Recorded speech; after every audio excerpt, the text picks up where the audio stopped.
The angel of the Lord. Rashi says in his introduction to Zechariah Chapter 1, the prophecy of Zechariah is extremely enigmatic because it contains visions resembling a dream that requires an interpretation. We cannot ascertain the truth of its interpretation until the teacher of righteousness comes. Nonetheless, I will put my heart to reconciling the verses one by one according to the interpretations that resemble it and follow the interpretation of Jonathan. This is God's test for the Jewish people, in particular the Jewish leaders. God's test of who the descendant of David is. The man described in Isaiah 53, the teacher of righteousness. That's who Rashi, known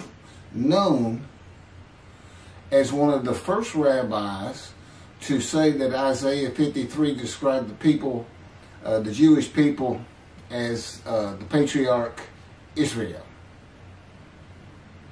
Then here he is in Zechariah saying we got to have the to know the truth of at least chapter 1 of Zechariah, to know its truth, because we can't do it, and no Jewish man, religious, academic, commentator, or otherwise, has ever had the answer to this. And yet this video is going to give it to you. Why?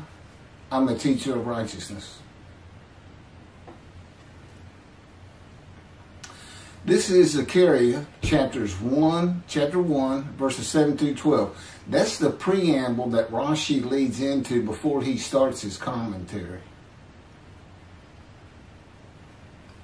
And this is in midrash form.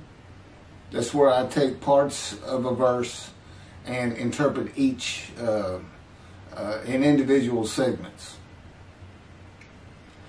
Verse 7.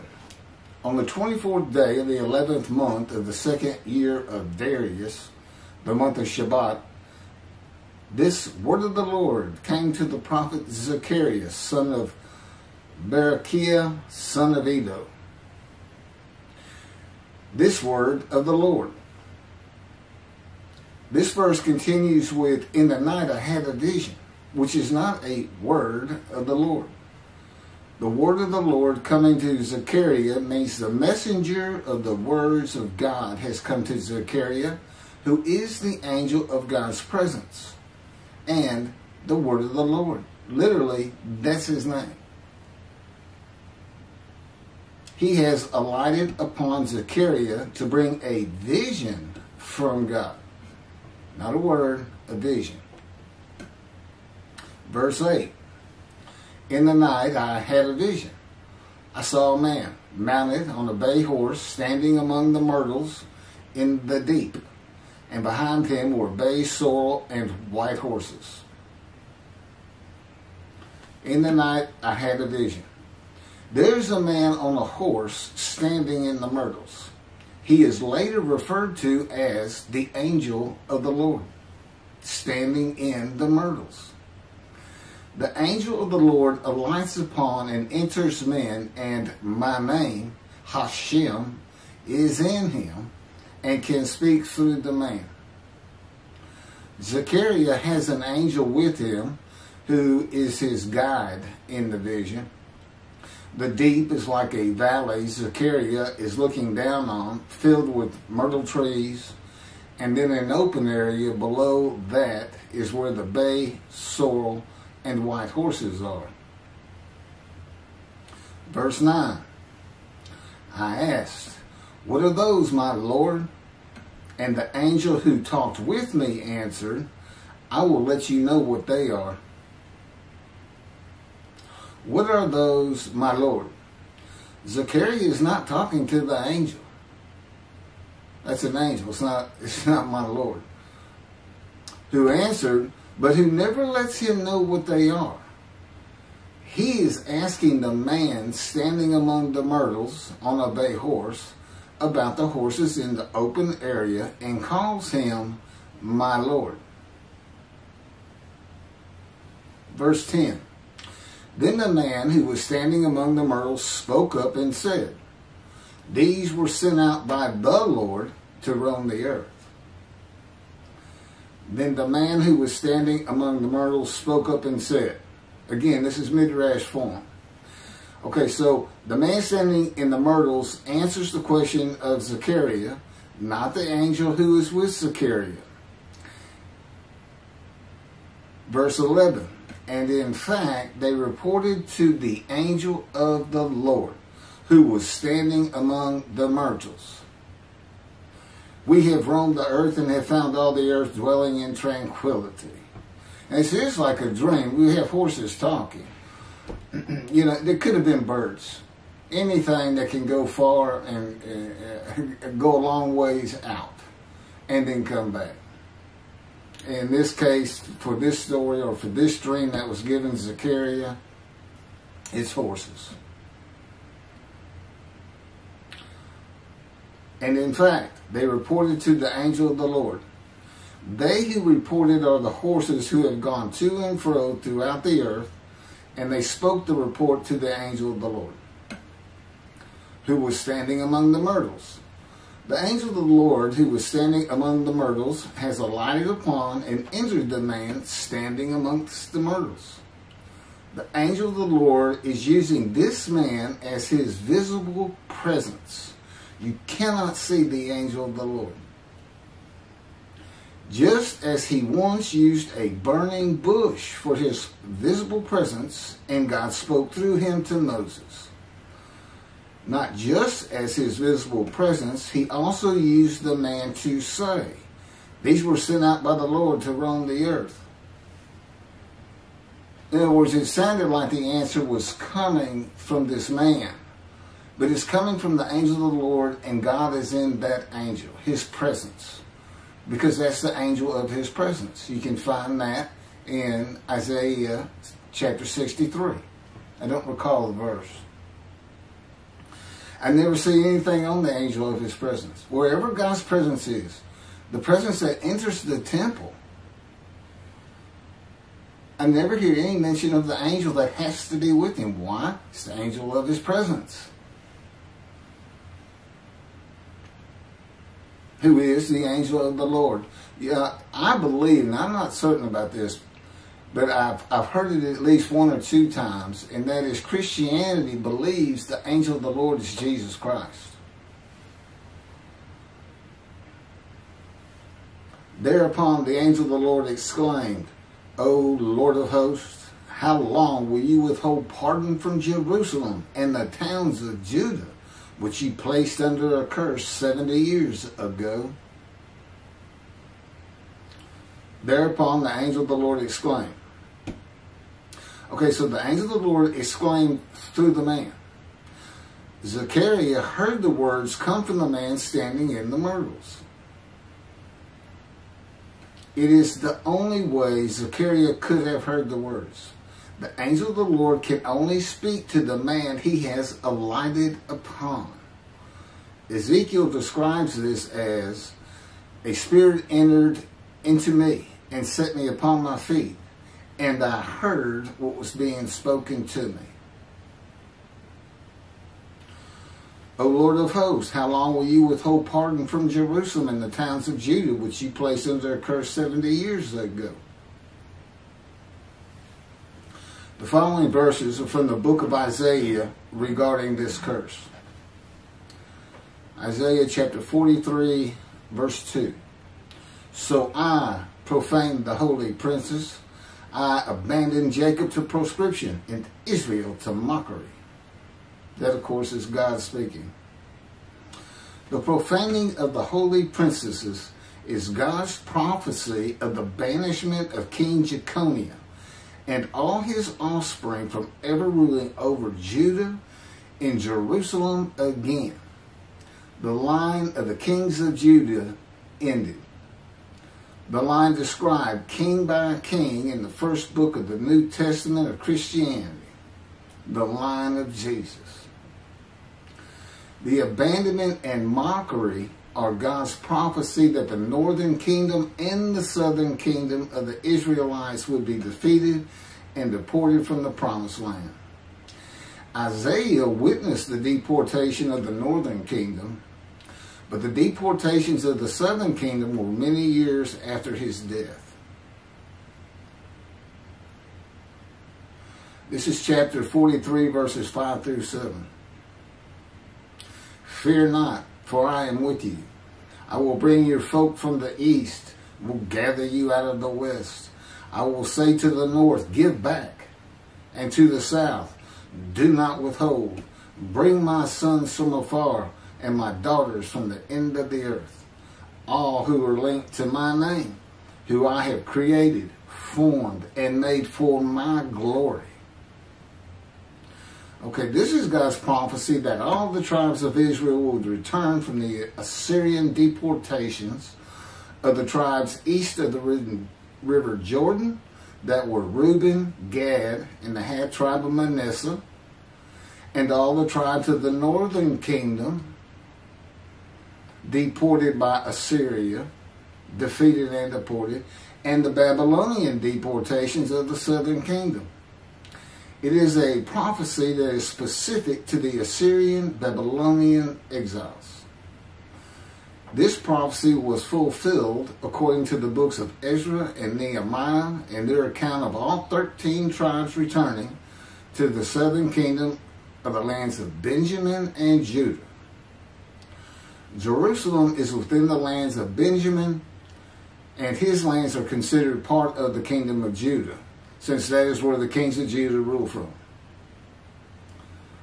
10 tribes being lost and not returning is a myth. When the 7th month arrived, the Israelites being settled in their towns, the entire people assembled as one man in Jerusalem, as the man Israel, all of them.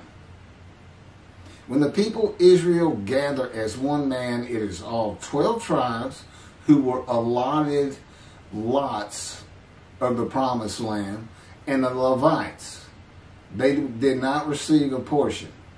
They were allowed to go from lot to lot, tribe to tribe, and everybody was supposed to take care of them. The Levites, that would be Levi, the son Levi, the priestly tribe without an allotment of the promised lands. Judahites and Benjaminites alone are not Israel, though all references to Israelites would include them. All of Israel had returned together to Jerusalem and Judah, mindful of the imported Gentiles in the northern kingdom, imported by the Assyrians, many of whom tried to stop the building of the second temple. This is why everybody returning, all 13 tribes, all went to Judah. The northern kingdom was occupied by Gentiles, I would assume Assyrians and Arabs.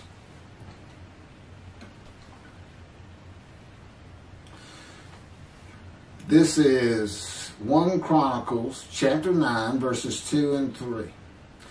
The first to settle in their towns on their property were Israelites, priests, Levites, and temple servants, while some of the Judahites and some of the Benjamites and some of the Ephraimites and Manassesites settled in Jerusalem.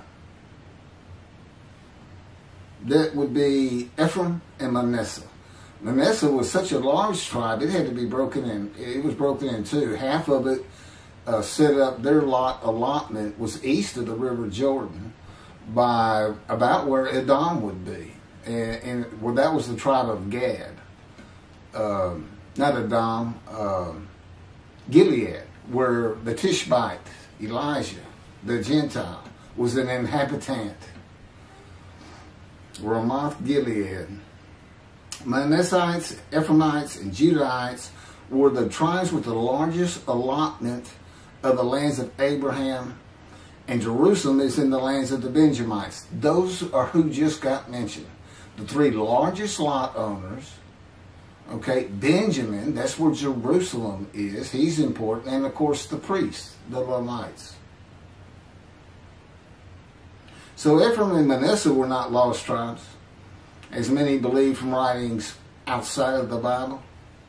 There never were lost tribes according to the Bible. Okay, so all 13 tribes returned and settled in new towns. The accounts of the deportations indicate there was not much left of the old towns. There is no account of how the new towns were settled, though it is unlikely it was based on prior ownership. The exile lasted too long for the deported owners to still be alive, and the tribes of the northern kingdom had to build new towns to live in. It also says the Levites settled in on their lands. So everybody had to pick and choose, and I'm sure the the strong and wealthy got the best places, and again, many just settled in Jerusalem. Okay, this is Isaiah chapter 43, verse 14. Thus said the Lord, your Redeemer, the Holy One of Israel, for your sake I send to Babylon. I will bring down all her bars, and the Chaldeans shall raise their voice in lamentation.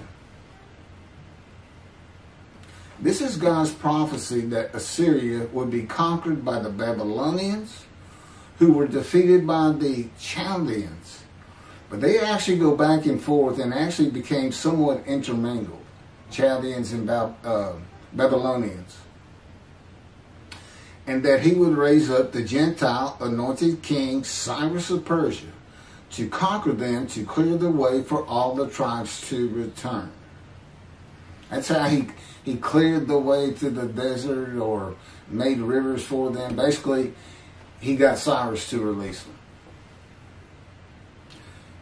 Chapter 43, verse 25. And I never hear anything about this. It is I who, for my own sake, wipe your transgressions away and remember your sins no more. Okay, this is God doing, and he says this, something new. I'm going to do something new for the Israelites. This story repeats with the new covenant that includes sin forgiveness of the Jewish people that arise with Elijah and the angel of the covenant after the exiles of the Roman dispersal return to the land of Israel in a time to come. That's from Jeremiah chapter 31. The Jewish people have returned from the Roman dispersal of them throughout the world, the diaspora, which means outside of the promised land, outside of Israel, to a land that lay desolate for more than 2,000 years until after the Holocaust, and they created the state of Israel in 1948. 70 years later, and that's funny too, because they talk about a curse of 70 years. That 70 years, I believe, just applies to the last of 3 deportations of Judah and the defeat by the Babylonians, because the northern kingdom had been defeated and deported long before that, and the first to be defeated and taken to the lands of Assyria was Gad, the half tribe of Manasseh, the lands east of the River Jordan. 70 years later, the land blooms again, and Jerusalem has been rebuilt as a great city, larger than it was in ancient times, according to God's words in Jeremiah 31. The time to come to deliver the new covenant with sin forgiveness is here. That's very important for the interpretation of at least chapter 1 of Zechariah. That means the angel of the covenant that you desire of Malachi 3 is on his way, followed by God and the messenger Elijah. And when God's third temple is built, he will return to it suddenly. This is the day of the Lord. That's Malachi chapter 3. Now, Zechariah is in Jerusalem, and the construction on the second temple is about to begin. Isaiah has written God's words of sin forgiveness, which would have removed the curse long before this, when they were returning, when the remnant of the 13 tribes was returning. And the angel of the Lord proclaims, O Lord of hosts, how long would you withhold pardon from Jerusalem and the towns of Judah, which you placed under a curse 70 years ago? Okay, this vision of Zechariah and the words of the angel of the Lord through the man standing in the myrtles regarding the curse 70 years ago is to make Zechariah think and try to understand why the angel of the Lord would say this. From his perspective, the curse was lifted. He was back in Jerusalem with all the tribes preparing to build the second temple. The vision is for Zechariah to find out how and when the curse was lifted. And that's important today, because this is the day of the Lord. The new covenant is here, and every single Jew throughout the world is forgiven of their sins right now. And that message has been given to me to be delivered. And it's not getting out there. It's just not getting out there, and that's what happened here. Because if you read Ezra and Nehemiah, it's clear they had no idea that their slates had been claimed. And sin and continue. Once you know that God has just said, okay, I'm not going to remember any of that. Let's all start fresh. I'm here with the covenant of friendship. Let's everybody start being observant Jews. Okay? Which would include going to Yom Kippur. Having a slate clean does not mean you have a lifetime now of sin forgiveness. The books of Ezra and Nehemiah reveal, this is how God had me write it down. This is from the book, Isaiah 53, in the day of the Lord, that was dictated to me. The books of Ezra and Nehemiah reveal that the 13 tribes did not know they had been forgiven. Right. We had to wait for the teacher of righteousness to know. And this is another thing I never see in this Messianic era that is taught, that is coming, is that God is with the descendant of David as he was with Moses. I mean, just right there with him.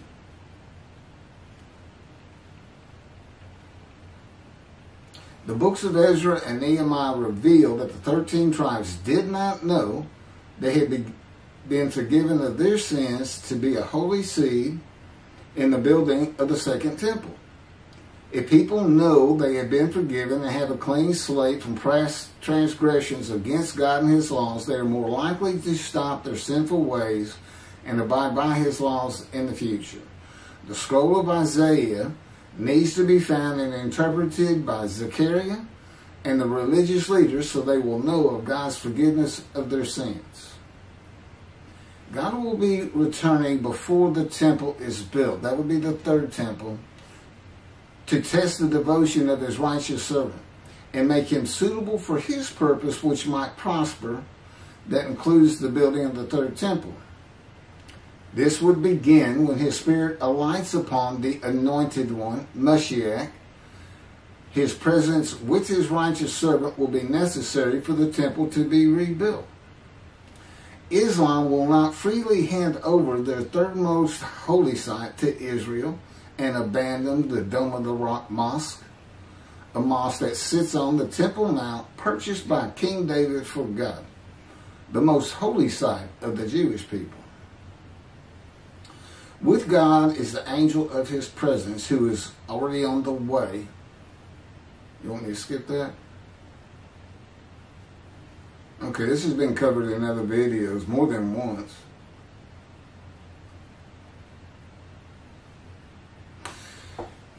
The prophet like Moses will have other similarity to Moses beyond writing God's words at his command and direction. As this was written, at God's command and direction, I typed those words. To the greatest degree possible for any human being, Moshe's identity and existence became one with the Creator. Now that's who you're looking for when you say the prophet like Moses. It's not Joshua. I've heard that one, which is, it says right there on that page, there's never been another prophet like Moses. Well, his attendant Joshua standing right there, if that's... Anyway. Moshe's identity and existence became one with the Creator. I don't think you can say that of Joshua. I don't think you can say that of any man until the Spirit of God alights upon him in chapter 11 of Isaiah. He surrendered himself to God to the extent that our sages say the Shekinah, divine presence, which is the angel of his presence, who is the Holy Spirit. He's an angel, and his body is not human form with wings. His body is the Spirit of God. Wherever God is, his Spirit is. Wherever his presence is, the angel of his presence is. They're always together. So when they alight upon a man and say, okay, we have tasks for you, that man immediately becomes a man of divine beings.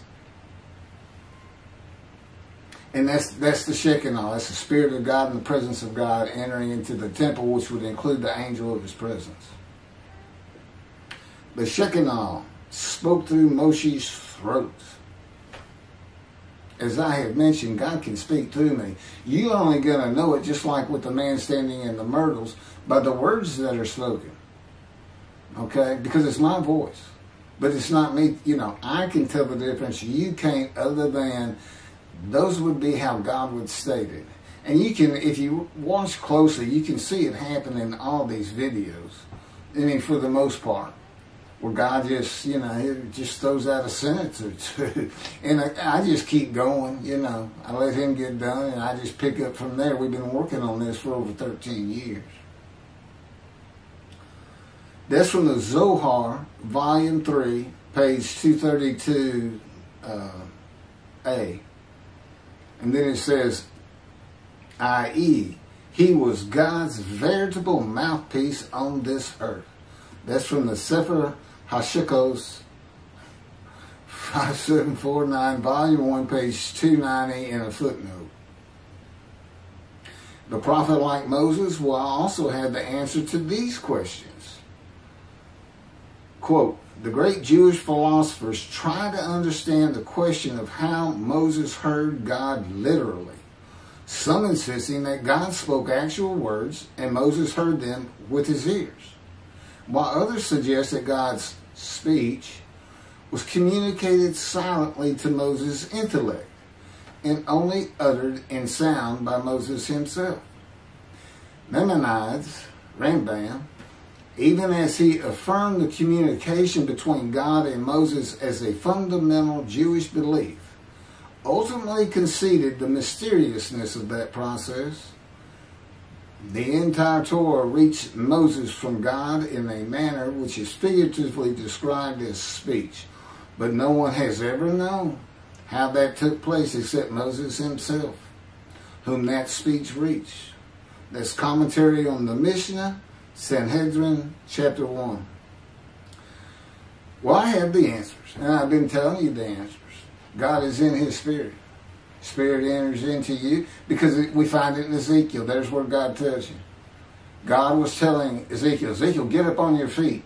Ezekiel says, at that very moment, a spirit entered into me, and I could hear the words of God.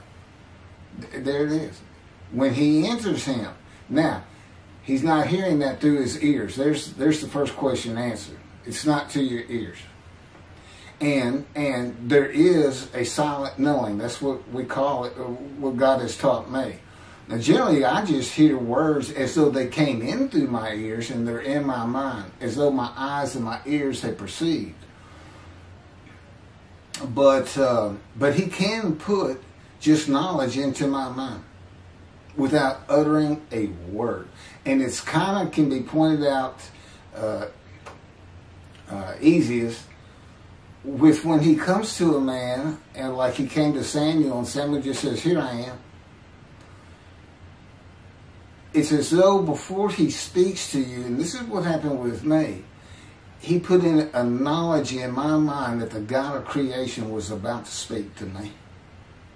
And so when he did speak, it was as though he had always been there speaking to me. Not unlike how Adam would have felt. But